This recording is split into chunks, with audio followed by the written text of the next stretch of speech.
লড়াই যখন করতে নেমেছি তখন লড়াইকে আমি কঠিন মনে করছি না, কারণ যাহাই অর্জুন তাহাই পার্থ।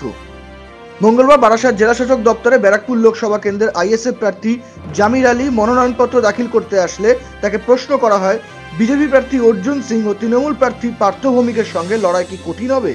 তার উত্তরে জামির আলী জানান, আমি লড়াইয়ের ময়দানে নেমেছি, আমার কাছে লড়াইটা অত কঠিন মনে করছি না। তার কারণ ব্যারাকপুরের ক্ষেত্রে যিনি অর্জুন তিনিই পার্থ, আমি আগেও বলেছি। তার কারণ ওনারা দলবদলু লোক,